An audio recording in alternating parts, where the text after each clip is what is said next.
It's the Health in the Real World podcast. It's time to start the show with Chris Janke as your host. Here to give you everything that you need when it comes to fitness strategies. We keep it simple and easy. It's your roadmap to get healthy. You don't need equipment and you don't need a gym. Just the right strategies to get you fit and trim. The Health in the Real World podcast is sponsored by... Hello and welcome to Health in the Real World. We're here today with the podcast Roundtable. I have two of my guests that I've had on previously on previous shows, each of them one-on-one. We have Catherine Matisse and C. Darkley, pen name. Good morning, afternoon to both of you. Hi. Hey.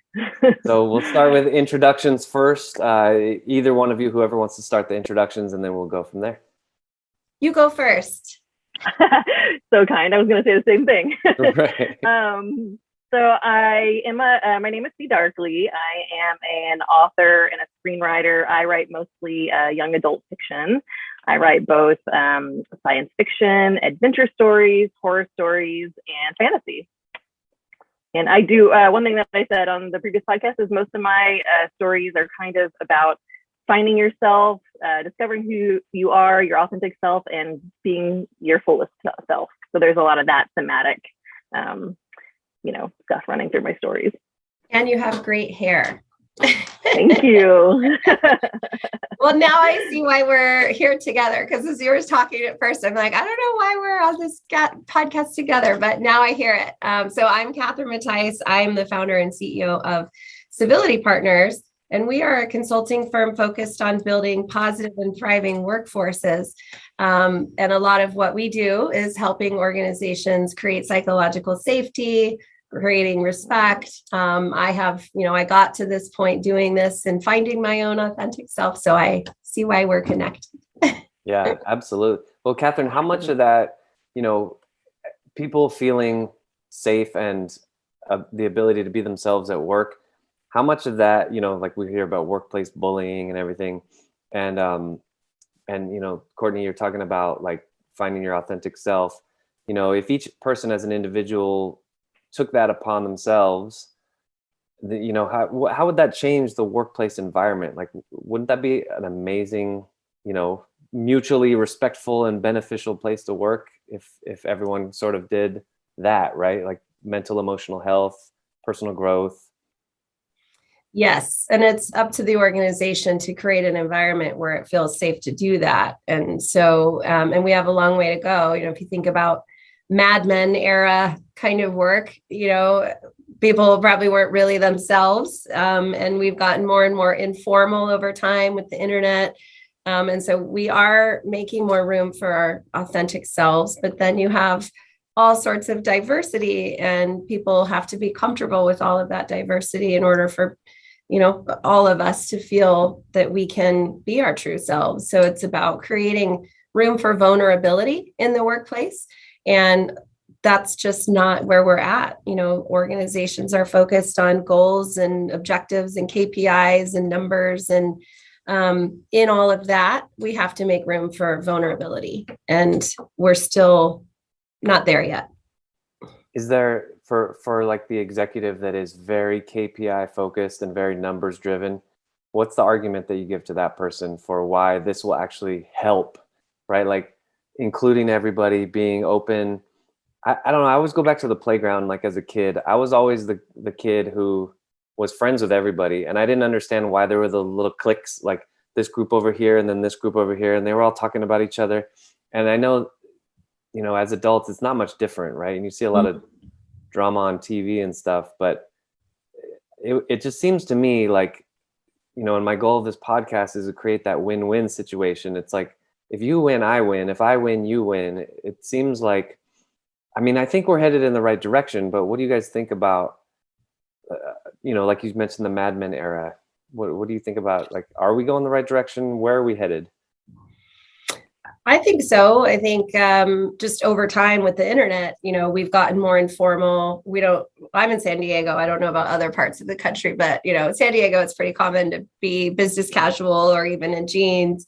So that sort of informality, I think, is a sign that we're moving in the right direction. And then with COVID, people felt more vulnerable just because we were all in something together, and we started seeing inside our boss's home and their kid running around behind them, and so this version of themselves that they were presenting at work now had opened up a little bit to that more authentic version of them. I think we're moving in the right direction. And then to your first question about just kind of the ROI for that KPI focused leader, the more authentic one can be, the more productive they are, the more innovative they are. I can't be completely innovative if I'm hiding parts of myself. So there is an argument to be made. But Courtney, I've been doing all the talking. You go. No, that is a good segue. I just think, go ahead. I was just going to say that's a great segue because that's what you're all about, Courtney, is like your expression in your books. So yeah, go ahead. Sorry, I interrupted. Yeah. And, I've been a freelancer for my whole adult life. So I haven't had to work in the environments that, I don't know what KPI stands for, but I can agree with what you just said, Catherine, that like when people feel safe to be vulnerable, then they feel safer to be their authentic self.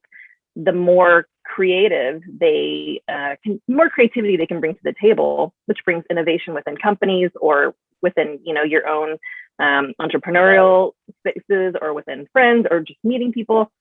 I just feel like the more we can bring our creativity to life, the more beneficial the world is, just the more supportive we can be for each other. When people are hiding or feeling like they have to hide, I think it absolutely starts to affect how you show up. It starts to affect even just like physical things. Like, I used to feel like my throat was closing. I felt like I couldn't speak my voice, and I did a lot of work to feel safe in my authentic self with myself so that I could be myself around other people. Yeah, there is a very physiological effect of that fear, right? I grew up very unable to speak to adults who are not my relatives, and just like, and that was the feeling. It was like a constriction in the throat. It was like my body didn't want to speak, and it's like, so there definitely is that physical component as well. This is interesting because I never know what kind of dynamic is going to happen with the guests, because you guys signed up for this particular day just kind of randomly, but it's like every Tuesday I'm like, Kismet. This was not, I'm like, this was not random. There's something that was like cosmic about this. And even your background is like the cosmic, that's like the stellar state. And then here I am. You guys both have amazing backgrounds, and here's my nice plain, just. Gotta get you some art. Nice. So Courtney, you mentioned you've been kind of a freelancer your whole, your whole adult life. I have too, so I definitely relate. I've never worked in a corporate environment. I just decided early on I didn't want to go that route.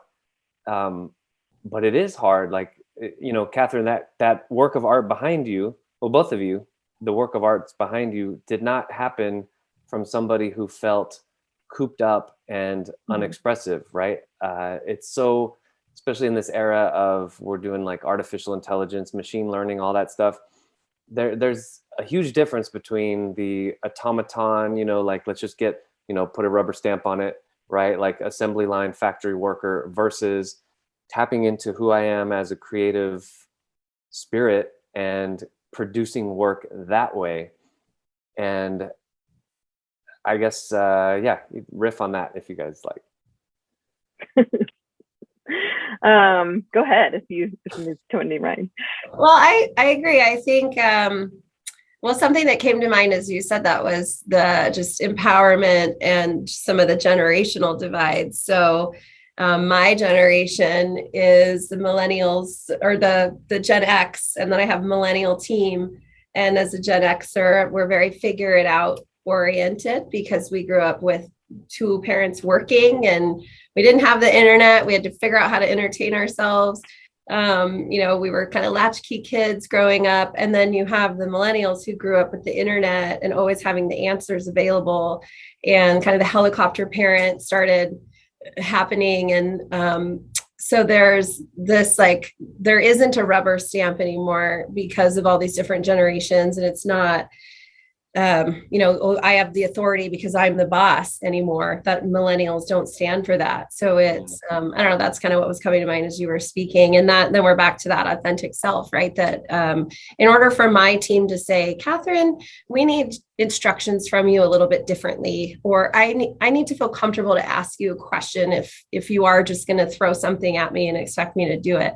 We're back to that, just creating that psychological safety and opportunity to be vulnerable, and I work in a world of toxic work environments. Those are our clients. They come to us with the toxic culture.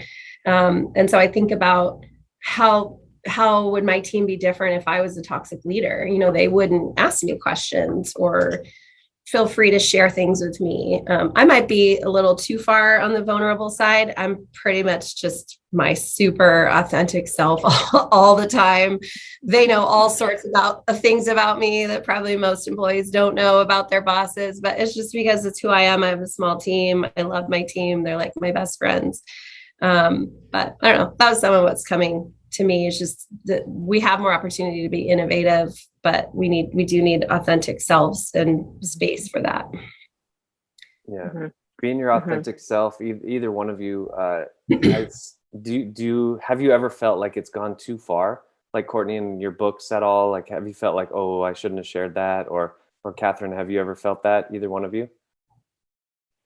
I have. And, sometimes I talk about my family, like in articles I've written, I'm pretty vulnerable that I grew up in a very, like Texas Christian Republican, family that I've worked hard to be my authentic self around them. And we have gotten closer because of it. But when I didn't feel like I could be myself, I really pulled away. So I've written about some of that stuff, and sometimes I'm like, oh, I kind of hope my mom doesn't hear that. And then I'm like, actually, it's better if she does, because maybe that will let her know what I was experiencing, and maybe I can understand what she was experiencing.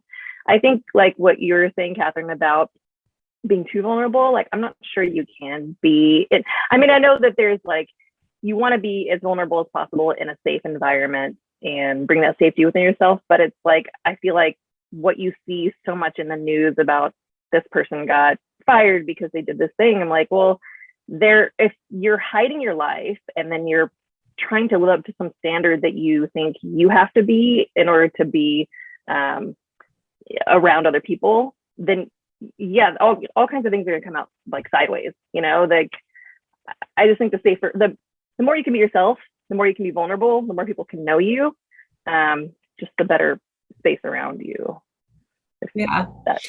I think naturally, so self-disclosure, there's a social norm that it has to be reciprocated.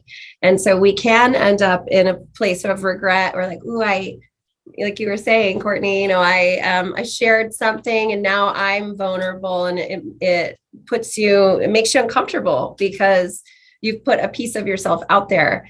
And naturally we seek reciprocation. In fact, I talk a lot about that with my clients who are engaging in bullying behaviors that I coach. That, part of it is about building a relationship through self-disclosure and reciprocating, and that's how you build rapport. So yes, to answer your questions, there have been times I've said things like, "Ooh, maybe I shouldn't have said that," but I don't really live a life of regrets too much, so I don't give it much thought. Yeah. Courtney, it was interesting what you were saying about how, your relationship with your mom, about, her sort of understanding where you're coming from, but also you flipped it over and said, you also understanding where she's coming from, which I think is really important too. I think, at this point our country, our world is very divided with opinions, and, it comes out in online, social media, just like vomiting your opinion on somebody else and telling them they're wrong. And that I've never really been into social media up until this point, because I feel like it's almost like passing notes in class. Remember, it's just like text, right? It's not like what the three of us are having right now, which is a legitimate conversation, which I think is as close as you can get to being in person. You get the context, you get the facial expressions, but I think we're really like, I don't know how to say it. I mean, we're all really very similar. Like people really want very simple things. Like we want to be safe, we want food, we want shelter, and we have different sort of ways of pursuing what we feel is important. And I think just the fact that you said, she was reaching out the olive branch to you and you were doing the same back. And it's like, let's just understand and have that reciprocity.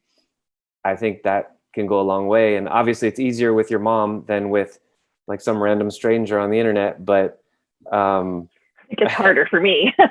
Is it? Okay. Yeah. The stranger. Actually, Yeah, it's that's a harder. good point. It's easier the stranger. Easier the stranger. Okay. That's fair. It's So interesting how you brought up social media in this conversation about being authentic, because we're so not authentic online. Rarely do you see someone sharing all of the other sides of their life. It's always, oh, look at me and my kids at the beach and we're all great. It's not always reality. I think it would take, because I think it would take being very deliberate and making a choice and just saying, you know what, I'm going to post all the bad stuff that's happening in my life in an attempt to show people that, hey, I'm just like you, and there are ups, there are downs. But yeah, I think in general, people post on Instagram, the bathroom selfie after they just did a workout, right? And they're like, and, looking, I just lost 25 pounds, and it's all like the victories, which is great.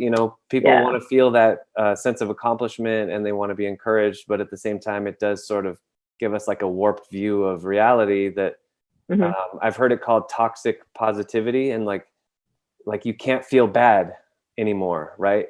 Like, well, sometimes you feel bad, sometimes you're sad, sometimes you're lonely, right? Yeah. And so I think that's part of being authentic, right? It's just saying like, hey, I'm kind of having a hard time over here. Like, yeah, I notice when people can be very strategic, like you said, and they might, post, like, for example, I'm going through a divorce. So at some point, of course I don't talk about it because that's my own private life, but at some point at the end, I might be that person that's like, here's my trials and tribulations. And, people kind of open up in this kind of grand way with a big bunch of paragraphs. And they often get a lot of like, thanks for sharing. This is helpful for me. I'm going through something. But it is all very kind of strategic when people do post about the negative things. And there's usually a positive message in there. It's never like, my life just sucks right now. It's right.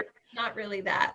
And it's actually, social media is hurting our ability to be authentic because it's creating narcissism. So I've read some research that, because when I post about me and my kids being out for ice cream and I get comments and likes that we don't mean to, but we develop this sense of importance that, it's like, oh, I'm a little like Kim Kardashian, people care that I'm having ice cream, or I got my bangs trimmed. And so it's hurting our ability to be authentic in that regard, because we're developing some sense of self-importance. It's not real. Agreed. Yeah, I think so. And even you mentioned Kim Kardashian, like even, celebrities who are at that level where pretty much everybody knows them. Like, I don't want to say like we really don't care, but we really don't. Like you see, like when a celebrity makes a few decisions that just puts them in a negative light, like you see how quickly everyone will just jump ship and abandon them.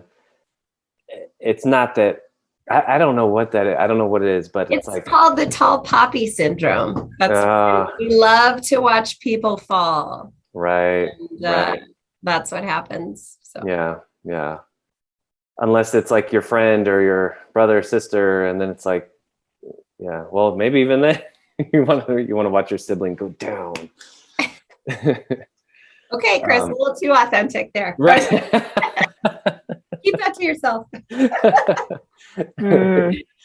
So this I think is one of those conversations I could definitely I think we have a synergy here, but I have to, as the host, start to wrap it up.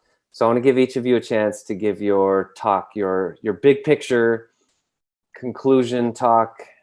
What is the meaning of life, or whatever direction you want to go? So again, Catherine Mattice with Civility Partners. We create positive work environments. We coach toxic leaders, and we do workforce surveys, and lots of training around these types. Can you hear me okay? Yes. Oh, she's back. You had a delay, I think. Okay, I'll just do it. I'm author C. Darkley. I am writing all kinds of fun, awesome young adult fiction, and you can find me at thedarkrainbow.com. I have a free short story available, and it is called Jaws. Just go to thedarkrainbow.com, and you'll find a great, fun young adult surf competition short story.